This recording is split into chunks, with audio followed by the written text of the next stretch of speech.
கர்த்தராகிய இயேசு கிறிஸ்துவின் பரிசுத்த நாமத்துக்கு மகிமை உண்டாவதாக.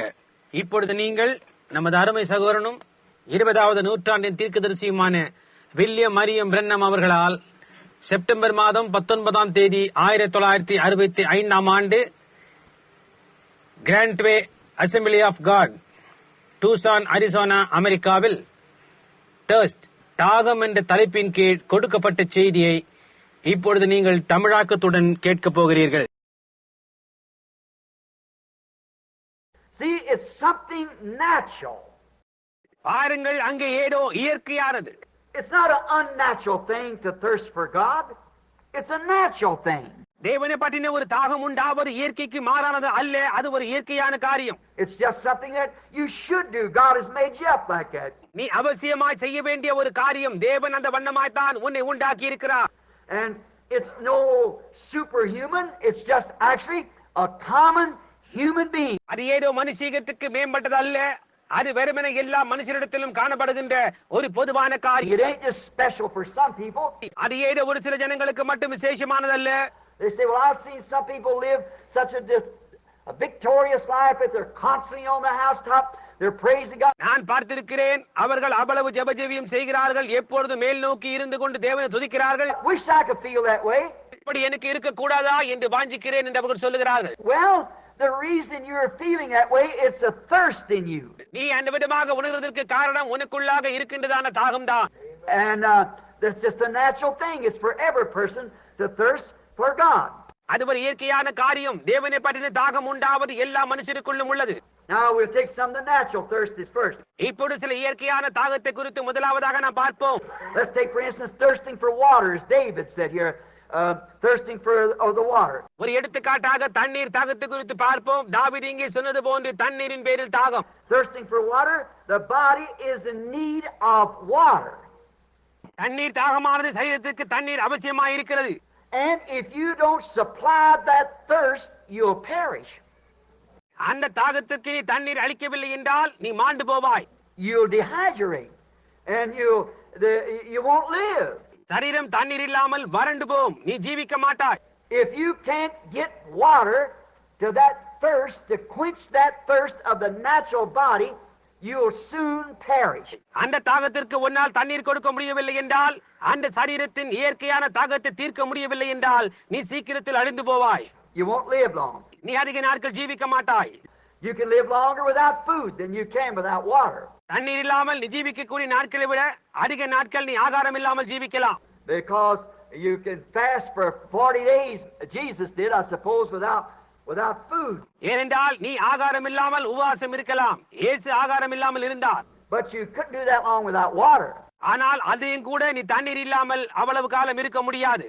You would just simply dry up and die. நீ வெறுமனே வறண்டு போய் மரித்து போவாய். You must have water. உனக்கு தண்ணீர் அவசியம் இருக்க வேண்டும். And if in the thirst that comes on you, well, it's to show that the body is in need of something to keep it alive. உனக்கு ஏன் தாகம் உண்டாகின்றது? உன்னுடைய சரீரம் உயிராய் இருக்க ஏதோ தேவையாய் இருக்கின்றது என்று உனக்கு காண்பிக்க. The body's got to have the water in order to stay alive. இந்த சரீரம் உயிராய் இருக்க தண்ணீர் அவசியமாய் இருக்கிறது. You're 80-something% water and petroleum anyhow.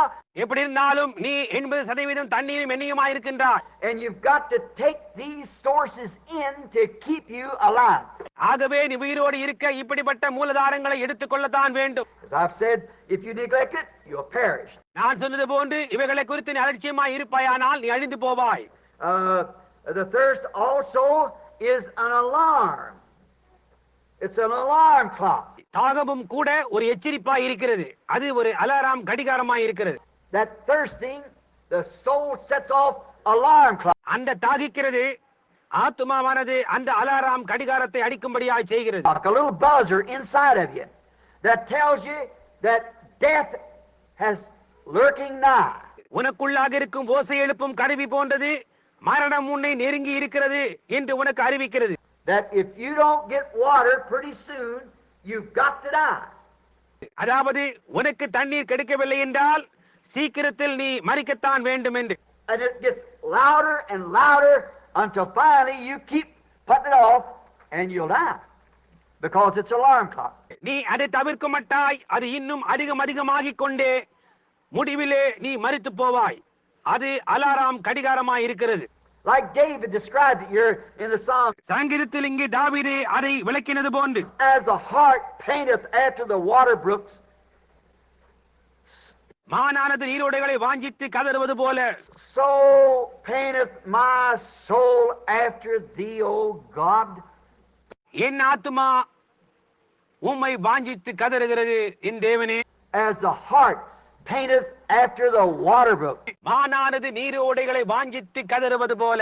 I've often thought, as reading of this, of David, தாவீது சொன்ன இதை நான் வாசிக்கும் போதெல்லாம் நான் அடிக்கடி இப்படி நினைப்பேன்.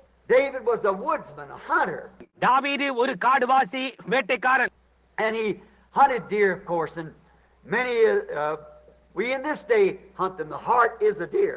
நிச்சயமாக மான் வேட்டையாடி இருப்பான். நம்மில் அநேகர் இன்றைக்கும் கூட அதை வேட்டையாடுகிறோம். And we find, if you ever seen the dogs, the wild dogs will grab a deer.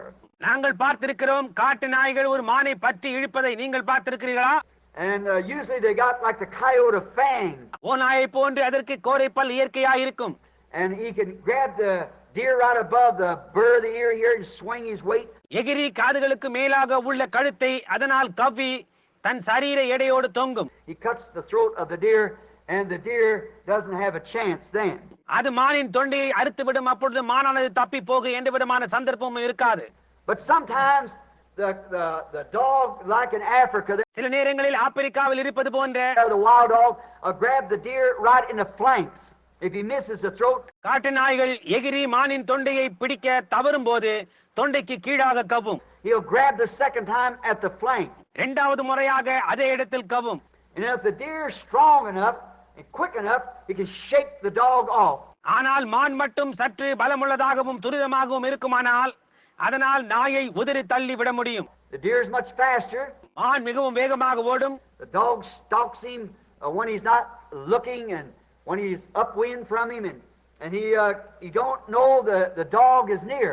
மான் பார்க்காமல் இருக்கும்போது நாய் பாயும். காற்றிற்கு எதிர்வாடையில் நாய் இருக்கும்போது அது சமீபமாக இருக்கின்றது மானுக்கு தெரியாது. And then when the wild dog grabs him, if he's real quick, he can throw it off. காட்டு நாய் அதை கவ்வும் போது மான் துரிதமாக இருக்குமானால் உதறி விட்டு ஓட முடியும். But when the dog comes out of the flank, he's got a whole mouthful of the deer's flesh. ஆனால் அந்த நாய் கவுதலில் இருந்து கீழே விழும்போது அதன் வாய் நிறைய மான் இறைச்சி இருக்கும். Or when he grabs at his neck, sometimes he'll cut close to the jugular vein and miss it. அல்லது அது கழுத்தை நோக்கி கவ்வும் போது நரம்பிற்கு பக்கமாக தான் கவ்வி தவறிவிடும். And the deer shaking him will pull a whole chunk of meat out of the deer's throat. மானானது உதறி விடும் போது நாய் தன் வாய் நிறைய மாமிசத்தோடு விழும். Then the blood begins to run. அப்பொழுது ரத்தம் கொட்ட ஆரம்பிக்கும். And then the dog will come right on the trail of that blood after the deer. அந்த நாயானது மானின் ரத்தம் சிந்திய பாதையில் மோப்பத்தோடு மானை பின்தொடர்ந்து ஓடி வரும். And as the life of the deer begins to dwindle, மானின் ஜீவன் குறைந்து கொண்டே வரும். as the blood, which is the life stream to the body, as that begins to dwindle down, the deer gets weaker. ஏனென்றால் ரத்தம் சரீரத்தின் ஜீவ ஓட்டமாக இருக்கின்றபடினாலே ரத்தம் சிந்த சிந்த, And the dog then, or the wolf, is right behind the deer. மான் பலவீனம் அடைகிறது. நாயோ அல்லது ஓநாயோ அப்பொழுது மானை பின்தொடர்ந்து வரும். Now, if that deer can't find water, அப்படி இருக்கின்ற அந்த மான் அப்பொழுது தண்ணீரை கண்டடையவில்லை என்றால், now water has something in it that when the deer drinks the water, it stops the bleeding. தண்ணீருக்குள் ஏதோ இருக்கிறது. மான் தண்ணீரை குடித்தவுடன் ரத்தம் சிந்துதல் நின்றுவிடும். But if he don't get water to cool him off, தன்னை குளிர்ச்சிப்படுத்திக் கொள்ள அந்த மானிற்கு தண்ணீர் இல்லாமற் போகுமானால், then the blood keeps flowing out faster because he's running, keeping his heart pumping. அப்பொழுது ரத்தம் வேகமாக வெளியேறும். ஏனென்றால் மானானது ஓடிக்கொண்டிருக்கின்றபடினால் அதன் இருதயம் வேகமாக துடிக்கும். But if he can ever get to water, the deer will live. அதற்கு மட்டும் தண்ணீர் கிடைக்குமானால் அந்த மான் பிழைத்துக் கொள்ளும். Now, there's a great lesson there. See? அங்கே ஒரு பெரிய பாடம் இருக்கின்றது. புரிகின்றதா? And David's saying here, as the heart painteth for the water brook, my soul painteth for thee, O God. இங்கே தாவீது மானானது நீரோடைகளை வாஞ்சித்து கதறுவது போல தேவனே என் ஆத்துமா உம்மை வாஞ்சித்து கதறுகிறது என்று சொன்னதனாலே, Now, that deer knows, unless he finds water, he's gone. தண்ணீர் எதற்கு கிடைக்கவில்லை என்றால் தன் ஜீவன் போகும் என்று அந்த மான் அறியும். He just can't live. அதனால் ஜீவிக்க முடியாது. I've tracked him many times after being wounded. காயப்பட்ட பிறகு நான் மான்களை தொடர்ந்து போயிருக்கிறேன். When he hits a stream of water, he'll cross in and get a drink, go up over the hill, come back down, cross, get a drink of water and go up. அது தண்ணீர் ஓடையை கண்டவுடன் அதன் அக்கறைக்கு போய் தண்ணீரை குடித்துவிட்டு மலையின் மேல் ஏறி போய்விடும். You'll never catch up with him as long as he'll follow that stream. திரும்பி வரும் தண்ணீர் குடிக்கும் மேலே போய்விடும். அந்த தண்ணீர் ஓடையண்டை அது இருக்கும் மட்டும் முன்னால் அதை பிடிக்கவே முடியாது. But once when he leaves the stream, if he can't find another water brook somewhere, you'll catch him right away. ஆனால் அந்த தண்ணீர் ஓடையை விட்டு அப்பாலே ஒரு தரம் போய் இன்னொரு தரம் அந்த ஓடை அது கிடைக்காமல் போகுமேயானால் நீ அதை பிடித்து விடலாம். And now the deer knows that, so he'll stay right with the water where he can get to it right quick. மானானது அதை அறிந்திருக்கிறது. ஆகவே அது தண்ணீருக்கு அருகில் தான், அதாவது சீக்கிரமாய் தண்ணீர் அண்டைக்கு போகக்கூடிய தூரத்தில் தான் அது இருக்கும். Now could you imagine a deer with his nose up? He's been caught out somewhere where there's no water. தன் மூக்கு மேல் நோக்கி இருக்கும்படியான ஒரு மானை உன்னால் யூகிக்க கூடுமா? அது அப்படியானால் எங்கேயோ தண்ணீர் இல்லாத இடத்தில் சிக்கியுள்ளது என்றாகும். And he says, as the heart thirst or paineth is the thirst after the water brooks, my soul thirsts after thee, O God. அவன் மானானது நீரோடைகளை வாஞ்சித்து கதறுவது போல தேவனே என் ஆத்துமா உம்மை வாஞ்சித்து கதறுகிறது. Unless I can find you, Lord, I'll perish. உம்மை நான் கண்டடையாமல் போவேனே, ஆனால் கர்த்தாவே நான் அழிந்து போவேன் என்று சொல்கிறான். I can't go unless I find you. உம்மை காணாமல் என்னால் தொடர்ந்து போக முடியாது. And when a man or woman, boy or girl, gets that kind of a thirst for God, he's going to find something. See? ஒரு புருஷனோ அல்லது ஸ்திரீயோ, ஒரு பையனோ அல்லது பெண்ணோ இப்படிப்பட்ட ஒரு தாகம் தேவன் மேல் உண்டாகுமானால் அவன் எதையோ கண்டடைய போகிறான். புரிகின்றதா? But when we come at it just kind of halfway, well, I'll kneel down and see what Lord does. ஆனால் அந்த தாகத்தோடு கூட ஒரு பாதி வழி மாதிரி வருவேனே, ஆனால் சரி நான் முழங்காற்படியிட்டு தேவன் என்ன செய்கிறார் என்று பார்ப்போம் என்கிறது. See, you're not really thirsting yet. நீ இன்னும் உண்மையான தாகம் அடையவில்லை. It's got to be a thirst between death and life. And then something takes place. அந்த தாகம் எப்படி இருக்க வேண்டும் என்றால் மரணமோ ஜீவனோ அதற்கு இடையில் இருக்க வேண்டும். அப்பொழுது ஏதோ காரியம் நடைபெறும். The deer also here, we find he also has another sense of smell. இந்த மானிற்கு இன்னொரு புலன் உண்டு. எதிரி வருகிறான் என்ற மோப்பம் அதற்கு உண்டு. That sets off an alarm in him when his enemy is near. அது எதிரி அருகில் இருக்கும் போது அது ஒரு எச்சரிப்பை கொடுக்கிறது. He's possessed this little creature with a sense to protect himself. இந்த சிறு சிருஷ்டியானது தன்னை பாதுகாத்துக் கொள்ள அதற்கு ஒரு புலன் கொடுக்கப்பட்டிருக்கின்றது. And he's got a little alarm in him, a little something that he tickles his nose when the enemy's near. அதற்குள் எச்சரிப்பை கொடுக்கக்கூடிய ஏதோ அதற்குள் இருந்து எதிரியானவன் எங்கோ அருகில் இருக்கும்போது அதன் மூக்கை அரிக்கும் போல் இருக்கும். You can get in the wind of the enemy and he knows that you're there and he's gone. காற்று வாடையில் அதை அறியலாம். அவன் அங்கே இருக்கிறானோ போய்விட்டானோ என்று மான் அறியும். Sometimes a half a mile away he can smell you and get away, or the wolf or any danger. சில நேரங்களில் அரை மைல் தூரத்துக்கு அப்பால் எதிரி இருக்கும் போதே அதனால் மோப்பம் பிடித்து அந்த ஓநாயிடத்திலிருந்தோ அல்லது ஆபத்திலிருந்தோ விலகி போய்விடும். He's able to sense it because that he's made up that way. அதனால் அதை உணர்ந்து கொள்ள முடியும். ஏனென்றால் அது அந்த விதமாகத்தான் உண்டாக்கப்பட்டிருக்கிறது. He's a deer by nature. சுவாபப்படி அது ஒரு மான். And that sense in him is just one of the God-giving senses to him to live by. அதனுக்குள்ளாக இருக்கும் அந்த உணர்வு தேவனால் அதற்கு கொடுக்கப்பட்ட ஒன்றாகும். அதன் மூலமாய் அது ஜீவனோடு இருக்கு. And I thought comparing the deer with a man that's thirsting for God. ஒரு மானை தேவன் பேரில் தாகமாய் இருக்கிற ஒரு மனிதனோடு ஒப்பிட்டு சிந்தித்தேன். Before the enemy gets there, there's something about a child of God. அதாவது எதிராளி வருவதற்கு முன்பாக தேவனுடைய பிள்ளை குறித்து ஏதோ இருக்கிறது. That when you once are born into the Spirit of God, receive the baptism of the Holy Spirit.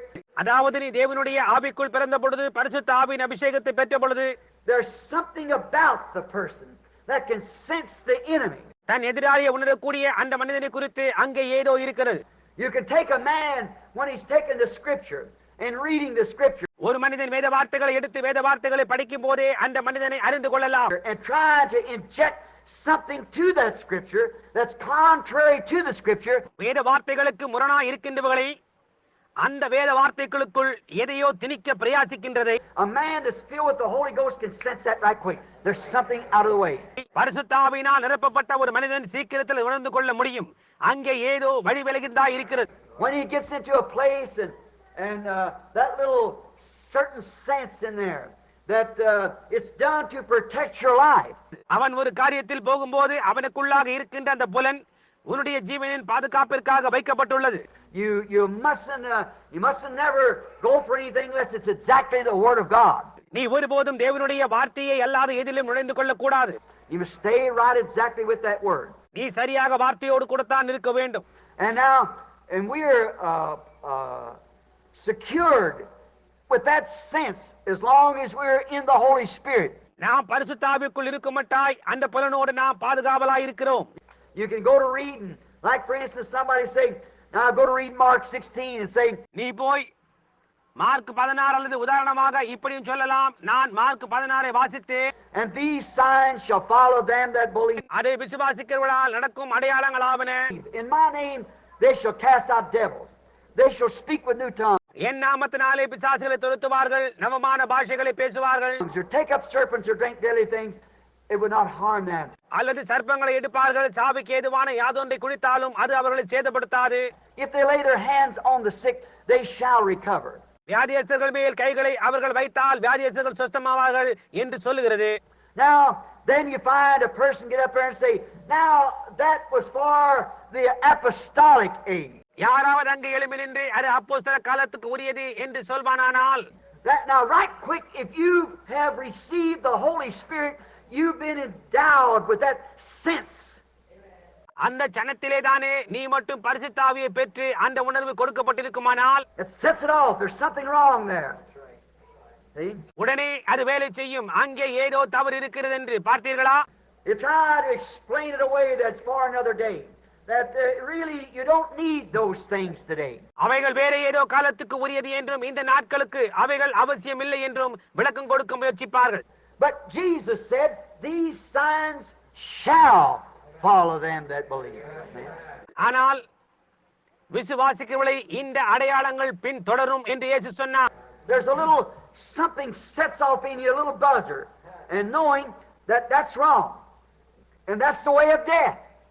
அது தவறானது என்றும் அது மரணத்தின் வழி என்றும் அறிந்து உனக்குள்ளாக இருந்து ஏதோ எச்சரிப்பின் சத்தத்தை அது எழுப்பும். Because Jesus said, if we add one word to this or take one word from it, our part's taken out of the book of life. ஏனென்றால் இதனோடு ஒரு வார்த்தை கூட்டவோ அதிலிருந்து ஒரு வார்த்தை குறைக்கவோ கூடாது. அப்படி செய்தால் ஜீவ புஸ்தகத்திலிருந்து அவருடைய பங்கு நீக்கப்படும் என்று இயேசு சொல்லி இருக்கிறார். Not one scripture. We must take it just the way it's written. பாருங்கள், ஒரு வேத வசனம் கூட நாம் அதை அப்படியே எழுதப்பட்ட வண்ணமா எடுத்துக்கொள்ள வேண்டும். And God watches over His word to perform it. And we know that's got to be just right. தேவன் தம்முடைய வார்த்தையை நிறைவேற்றும்படியாய் அதன் பேரில் கவனமுள்ளவராய் இருக்கிறார். நாமும் கூட அது அப்படி சரியாகத்தான் இருக்க வேண்டும் என்று அறிவோம். So therefore, no matter what a church would say, what anyone else would say, ஆனபடினால் ஒரு சபை என்ன சொல்லும் என்பதை பற்றி கவலை இல்லை, மற்ற யாராவது என்ன சொல்லுவார்கள் என்பதை பற்றி கவலை இல்லை. if you're born of the Spirit of God, you become part of the Bible. நீ தேவனுடைய ஆவியினால் பிறந்திருப்பாயானால் நீ வேதத்தின் ஒரு பகுதியாக ஆகிறாய். God told Ezekiel, he is the prophet. தேவன் எசேக்கியேலை பார்த்து சொன்னார், அவன் ஒரு தீர்க்கதரிசி. He said, take the scroll and eat it. புஸ்தக சுருளை எடுத்து புசி என்று சொன்னார். Then the prophet and the scroll became part of each other. அப்பொழுது அந்த சுருளும் தீர்க்கதரிசியும் இருவரும் ஒருவருக்கொருவர் பாகமாகி விட்டார்கள். And that's the believer when he receives the Holy Spirit. பரிசுத்த ஆவியை பெற்றுக் கொள்ளும் போது ஒரு விசுவாசியும் கூட அதே மாதிரியாகத்தான் இருக்கிறான். The Holy Spirit wrote the Bible, and the Spirit of God is the Word of God. பரிசுத்த ஆவியானவர் வேதாகமத்தை எழுதினார். தேவனுடைய ஆவிதான் தேவனுடைய வார்த்தையா இருக்கிறது. My words are spirit, என்னுடைய வார்த்தைகள் ஆவியாய் இருக்கிறது. In the beginning was the Word is with God, and the Word was God. ஆதியிலே வார்த்தை இருந்தது, அந்த வார்த்தை தேவனிடத்தில் இருந்தது, அந்த வார்த்தை தேவனாய் இருந்தது. And the Word was made flesh and dwelt among us. அந்த வார்த்தை மாம்சமாகி நமது மத்தியிலே வாசம் பண்ணினார். Hebrews 13:8 is the same yesterday, today, and forever. எபிரேயர் 13:8 அவர் நேற்றும் இன்றும் என்று மாறாதவராய் இருக்கிறார் என்று சொல்லுகிறது. And when you are a part of that Word, நீ அந்த வார்த்தையின் ஒரு பகுதியாய் இருக்கும்போது, then let something come up contrary to that word, because the little buzzer sets off right quick. அப்படியானால் அந்த வார்த்தைக்கு முரணாக ஏதாவது வரட்டும், உடனே உனக்குள்ளாக உணர்வு எச்சரிப்பின் சத்தத்தை எழுப்பும். See, it's to warn you that death is in the road. பாருங்கள், மரணமானது பாதையில் வந்திருக்கிறது என்பதை அது எச்சரிக்கிறது. நாம் அதை ஒருபோதும் செய்யக்கூடாது. We should never do that. நாம் அதை ஒருபோதும் செய்யக்கூடாது. There is also these thirsts are just natural. இந்த தாகங்கள் இயற்கையானவைகளே. They are natural for the Christian. They are natural for the human being. ஒரு கிறிஸ்தவனுக்கு இவைகள் இயற்கையானவைகள், மனித வர்க்கத்துக்கு இவை இயற்கையானவைகள். There is also a thirst for success. வெற்றி அடையவும் தாகம் என்று ஒன்று உண்டு. So many people today, how we school for this thirst. இன்றைக்கு எத்தனை பேர்கள் இந்த தாகம் உண்டாகும்படியாய் நாம் பயிற்சிக்கிறோம். We just noticed the start of the university up. நாம் இப்போதுதான் கவனித்தோம் இதற்காக பல்கலைக்கழகமே ஆரம்பித்துள்ளார்கள் என்று.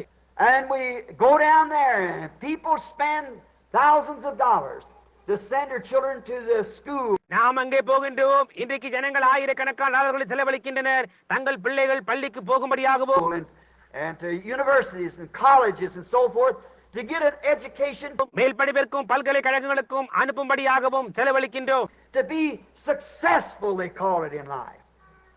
வாழ்க்கையில் வெற்றிகரமாக இருப்பதற்கு என்று அவர்களை அழைக்கின்றனர். But now I have nothing against that. That's all right. ஆனால் இப்பொழுது நான் அதற்கு எதிராக ஒன்றும் சொல்லவில்லை, அதெல்லாம் பரவாயில்லை.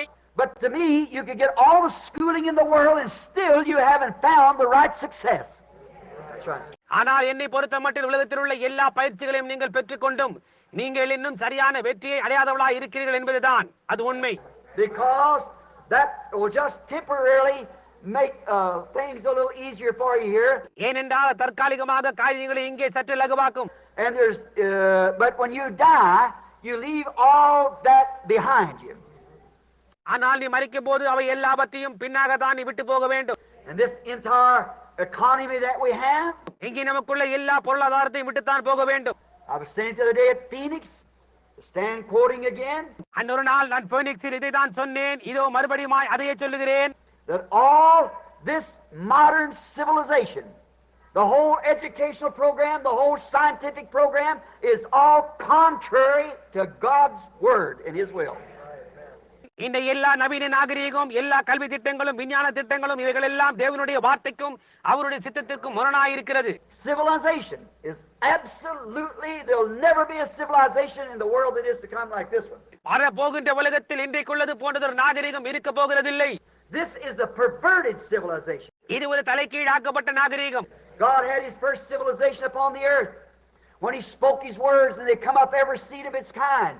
தேவன் தம்முடைய முதலாவது நாகரிகத்தை அவர் தம்முடைய வார்த்தையை பேசின போது அவைகளின் இனத்தின்படியே வித்துக்கள் உண்டாகின போது, and in that civilization there was no death, sickness, sorrow. அந்த நாகரிகத்தில் மரணம், வியாதி, துக்கம் இருக்கவில்லை. And now we take the things that is in the scientific world that was put here to hold it together. இவ்வுலகத்தை இறுகி பிடிக்க வைத்ததான காரியங்கள் யாவையும் இந்த விஞ்ஞான உலகம் எடுத்து உபயோகித்து and pervert it into something, and that brings death. அவைகளை ஏதோ தாறுமாறானவர்களாக்கி அது மரணத்தை கொண்டு வருகிறது. Like the atomic bomb. அணுகுண்டை போன்று. I don't know the formulas of these things, but I might say this wrong. இந்த காரியங்களை குறித்த சூத்திரம் எனக்கு தெரியாது, ஒருவேளை நானே தவறாக சொல்லலாம். You take uranium to split a molecule, and a molecule breaks an atom. ஒரு மாலிக்யூலை பிளக்க அவர்கள் யுரேனியத்தை எடுக்கிறார்கள், அந்த மாலிக்யூல்கள் அணுக்களாக உடைகின்றன. What does it do? That it just annihilates almost, just destroys everything that we do. அதன் பிறகு என்ன செய்கிறது?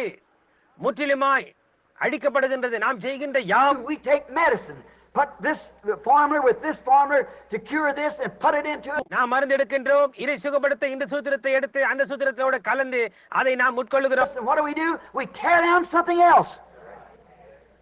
நாம் என்ன செய்கின்றோம்? நாம் வேற எதையோ கிழித்தெறிகிறோம்.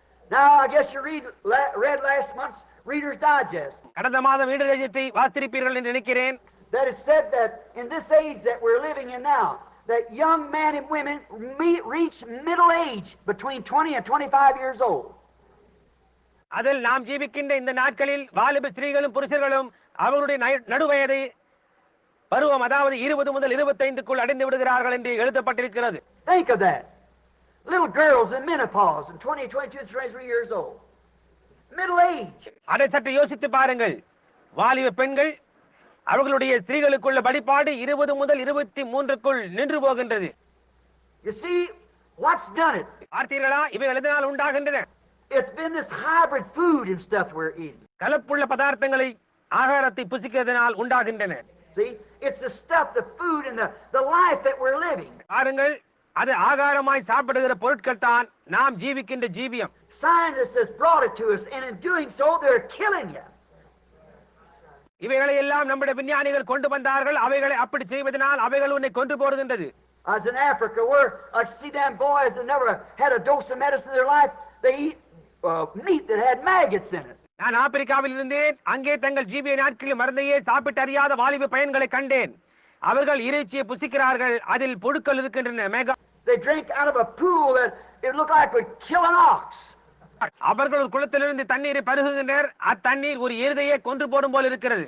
And I was shooting a target at 200 yards and I couldn't see it with a pair of 750 binoculars. நான் அங்கே 200 கை தூரத்தில் உள்ள ஒரு இடத்திலே துப்பாக்கியை குறிவைத்தேன். என்னால் அதை 75 அளவுள்ள தூர பார்வை குழாயினால் தான் பார்க்க முடிந்தது. And a man my age is standing there telling me where I was hit with his naked eye. என்னோட வயதுள்ள ஒருவர் அங்கே நின்று கொண்டிருந்தார். நான் சுட்ட இடத்தை எனக்கு வெறும் கண்களினாலே கண்டு சொன்னார். Now, if all this modern culture has done something, I feel if I had his eyes and his stomach, I'd be a pretty good man. Yeah. இந்த நவீன கலாச்சாரம் எனக்கு கொடுத்தது எல்லாவற்றிலும் இந்த மனுஷனுக்குள்ள கண்ணும் வயிறும் எனக்கு இருக்குமானால் நான் நல்ல மனுஷனாக இருப்பேன் என்று உணர்கிறேன். But there you are. You see, that's what science, education, civilization, we're destroyed by it. அதுதான் காரியம். பார்த்தீர்களா, விஞ்ஞானம், கல்வி, நாகரீகம், அதுதான் இவைகளால் நாம் அழிக்கப்படுகின்றோம். We destroy ourselves. நம்மை நாமே அழிக்கிறோம். It started in the Garden of Eden and runs on for today. அது ஏதேன் தோட்டத்தில் ஆரம்பமாகி இன்றைக்கு தொடர்ந்து ஓடிக்கொண்டே இருக்கிறது. But thirsting for success. ஆனால் வெற்றியின் மேல் தாகமாய் இருக்கிறார்கள். Man, we thirst for fellowship. அப்படியானால் நாம் ஐக்கியத்தின் மேல் தாகமாய் இருக்கிறோம். We want fellowship. நாம் போகிறோம், நமக்கு ஐக்கியம் தேவையாய் இருக்கிறது. It's like a young man and a young woman. அது ஒரு வாலிப புருஷனும் ஒரு வாலிப ஸ்திரீயும் போன்றது. Now, it's not unnecessary or unnatural for a young man and a young woman to love one another. ஒரு வாலிப பெண்ணும் ஒரு வாலிப ஆணும் ஒருவரை ஒருவர் நேசிப்பதை நான் அவசியமற்றது அல்லது இயற்கைக்கு மாறானது என்று சொல்லவில்லை. It is a thirst for love. அது ஒரு அன்பின் தாகம். It's their age. And they love one another. அது அவர்களுடைய பருவம். அவர்கள் ஒருவரை ஒருவர் நேசிக்கிறார்கள். And it's not unnatural. That's just a natural thing for them to do that. அது இயற்கைக்கு மாறானது அல்ல.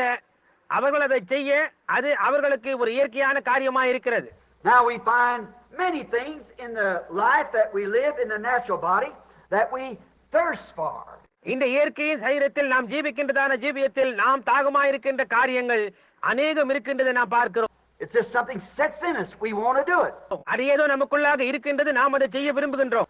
We absolutely feel that it's necessary, and it is necessary that we do it. அது முற்றிலுமாக நமக்கு அவசியம் என்று நாம் உணர்கின்றோம். நமக்கு தேவையா இருக்கின்றபடினால் நாம் அதை செய்கிறோம். We find many women in these days thirst for beauty. இந்த நாட்களில் அநேக ஸ்திரீகள் அழகின் மேல் தாகமுள்ளவர்களாக இருக்கின்றதை நாம் பார்க்கிறோம். There isn't a woman; it's a natural thing for a woman to thirst to be pretty. தான் பார்ப்பதற்கு நன்றாக இருக்க வேண்டும் என்று தாகம் பெண்களுக்கு இயற்கையான ஒரு காரியம். That's her God-given instinct in her beauty that God gave her for her mate. அது தேவனால் கொடுக்கப்பட்ட ஒரு உணர்வு. தேவன் அவளுக்கு கொடுத்த அந்த அழகாது அவள் துணைவனுக்காக கொடுக்கப்பட்டது. And now we find out that women want to be that way. அந்த விதமாக இருக்கத்தான் ஸ்திரீகள் விரும்புகிறார்கள். Why is it? அது ஏன் அப்படி இருக்கிறது? It's just because it's something God gave her. ஏனென்றால் அப்படி இருக்கும்படியாய் தேவன் அதை அவளுக்கு கொடுத்தபடினால். It's not wrong for women to be pretty. They should be. நல்ல தோற்றமுள்ளவர்களாக இருப்பது பெண்களுக்கு தவறல்ல. அவர்கள் அப்படித்தான் இருக்க வேண்டும். And you know, they are the only creature that that the female is prettier than the male? It's in the human race. சிருஷ்டிகளிலே இந்த ஒன்றுதான் ஆணை காட்டிலும் பெண் அழகாய் இருப்பது, அது மனித வர்க்கத்தில் தான். Every other animal, take the cow to the bull, மற்ற எந்த மிருகத்தையும், பசுவையும் மிருதையும் எடுத்துக் கொள்ளுங்கள், the doe deer to the buck, the hen to the rooster, the mother bird to the father bird. ஆண்மானையும் பெண்மானையும் எடுத்துக் கொள்ளுங்கள், பெட்டை கோடியையும் சேவலையும் எடுத்துக் கொள்ளுங்கள், தாய் பறவையும் தகப்பன் பறவையும் எடுத்துக் கொள்ளுங்கள். Always you find the male is big and pretty. இவைகளில் எல்லாம் ஆணானது பெரிதும் அழகாயும் இருக்கும். But on the human race, shows there's where the perversion comes. It turns around. ஆனால் மனித வர்க்கத்தில் அங்கே தான் இந்த தாறுமாறுதல் உண்டாகின்றது, அங்கே மாற்றம் உண்டாகின்றது. It's the women. So it's pretty, and they lust to be pretty. ஸ்திரீயானவள் இங்கே அழகாய் இருக்கிறாள், அவர்கள் அழகாய் இருக்க இச்சிக்கிறார்கள். Not like some of these worried creatures we see on the street of this day. No, not that kind of pretty. No. இன்றைக்கு நாம் வீதிகளில் பார்க்கிறதான தெளிவில்லாத சிற்றிகளைப் போல அல்ல, அப்படிப்பட்ட தோற்றம் அல்ல. That's the hardest looking sight I ever seen in my life. Yes, sir. என் ஜீவியத்திலே நான் பார்த்த பயங்கரமாய் தோற்றமளிக்கிறவர்கள். ஆமையா, that is the perversion. That's perverting the true thirst. அது உண்மையான தாகத்தை தலைகீழ் ஆக்குகின்ற தாறுமாறாய் இருக்கிறது. Now, the true thirst that a woman should have ஒரு ஸ்திரீக்கு இருக்க வேண்டிய உண்மையான தாகம் என்னவென்றால், would be to adorn themselves in modest apparel and to have a Christ-like spirit. 1 Timothy 2:9. தகுதியான வஸ்திரங்களினால் தன்னை அலங்கரித்துக் கொண்டு கிறிஸ்துவை போன்ற ஆவியவுடையவளாய் இருப்பதே 1 தீமோத்தேயு 2:9. Now that's a way the woman should thirst to be. இந்த விதமாக இருக்கத்தான் ஸ்திரீக்கு தாகம் இருக்க வேண்டும். Now if you want to be pretty, that's the way what makes you pretty. அப்படி அழகாய் இருக்க வேண்டுமானால் இந்த விதமாகத்தான் உன்னை அழகுபடுத்திக் கொள்ள வேண்டும். See, it's a Christ-like spirit adorned in modest apparel. பார்த்தீர்களா, கிறிஸ்துவை போன்ற ஆவியும் தகுதியான வஸ்திரங்களால் அலங்கரித்துக் கொள்ளுதலும். Oh my, some of these people today out on the streets, you can't tell a man from the woman. ஓ, இன்றைக்கு வீதியில் காணுகின்ற சில ஜனங்களை அவர்களை ஒரு மனுஷனா அல்லது ஸ்திரியா என்று உன்னால் சொல்லவே முடியாது. It's the most horrible looking thing. மிகவும் பயங்கரமாய் காட்சியளிக்கின்ற ஒரு காரியம். I never seen anything like a human being. அதை போன்றதொன்றை மனித வர்க்கத்தை போன்று நான் பார்த்ததே கிடையாது. It's beyond human. அது மனுஷீகத்திற்கு அப்பாற்பட்டது. Eyes painted way up like that, and you know, them funny looking lizard eyes, and all them funny looking clothes. இந்த வண்ணமாக கண்களுக்கு வர்ணம் தீட்டிக் கொள்ளுதல், வேடிக்கையாய் காணப்படுகின்ற பல்லியின் கண்கள், அவர்களுடைய வேடிக்கையான ஆடைகள். Well, don't even also out of form, they don't even look like a human being. எல்லாம் வித்தியாசமான வடிவம், அவர்கள் மனித வர்க்கம் போன்று கூட காணப்படுவதில்லை. Some of them boys out here with their hair combed down, their sisters' rollers in front here, you know. சில பையன்கள் அவர்களுடைய சகோதரிகளுடைய சுருள் சாதனங்களை அணிந்து கொண்டு முடியை சுருட்டி விட்டுக் கொள்ளுதல். Why, it's a complete perversion. அது ஏன் என்று உங்களுக்கு தெரியுமா? முற்றிலுமான தாறுமாறுதல். That's right. அது உண்மைதான். It's Satan. And Satan is a perverter. அது சாத்தான். சாத்தான் தான் தாறுமாறாக்குகிறவன். When God made everything in the Garden of Eden, it was lovely. Then Satan come in and perverted. Eden தோட்டத்தில் தேவன் எல்லா காரியங்களும் உண்டாக்கின போது அது மிகவும் அழகாய் இருந்தது. அதன் பின்பு சாத்தான் வந்து எல்லாவற்றையும் தாறுமாறாக்கி போட்டான். Satan cannot create nothing. சாத்தானால் ஒன்றையும் சிருஷ்டிக்க முடியாது. There's only one creator, that's God. ஒரே ஒரு சிருஷ்டிகர்த்தா உண்டு, அவர் தேவன். But Satan perverts the original creation. ஆனால் சாத்தான் மூல சிருஷ்டியை தாறுமாறாக்குகிறான். And now he's got into this. I want to speak tonight about perverting the original creation of thirst. இப்பொழுது தேவன் மனுஷனுக்குள்ளாக வைத்த அந்த மூல தாகத்தை தாறுமாறாக்குவதில் இறங்கிவிட்டான். இதை குறித்து இன்றிரவு நான் தியானிக்கிறேன். Now a woman, as I said before, wants to be pretty. நான் முன் சொன்னது போன்று ஒரு ஸ்திரீயானவள் அழகாய் இருக்க விரும்புகிறாள். There's something in her that she's feminine and she wants to be that way. அவள் பெண்மை என்று சொல்லத்தக்கதாக அவளுக்குள் ஏதோ ஒன்று இருக்கிறது. ஆக அவள் அந்த வண்ணமாக இருக்க விரும்புகிறாள். But the way they are on the street today, ஆனால் அவர்கள் இன்றைக்கு வீதியில் இருக்கும் விதத்தை பார்த்தால், hair cut like a man, wearing man's clothes, ஆணை போன்று முடியை வெட்டி ஆண்களின் உடைகளை அணிந்து கொண்டு, and then man turn around wearing women's clothes and a haircut like a woman. பின்பு மனிதன் அப்படியே மாறி ஸ்திரீகளின் உடைகளை அணிந்து கொண்டு ஸ்திரீகளை போன்று தலைமுடியை வெட்டி கொண்டிருக்கிறார்கள். See, it's a perversion, the whole thing. பாருங்கள், அது ஒரு தாறுமாறு முழு காரியம். Your food's perverted. உன்னுடைய ஆகாரம் தாறுமாறாக்கப்பட்டிருக்கின்றது. Your life's perverted. உன்னுடைய ஜீவியம் தாறுமாறாக்கப்பட்டிருக்கின்றது. Your thirst perverted. Your desires perverted. உன்னுடைய தாகம் தாறுமாறாக்கப்பட்டிருக்கின்றது. உன்னுடைய வாஞ்சை தாறுமாறாக்கப்பட்டிருக்கின்றது. It's a day of perversion. இது தாறுமாறாக்கப்படுதலின் நாளாயிருக்கின்றது.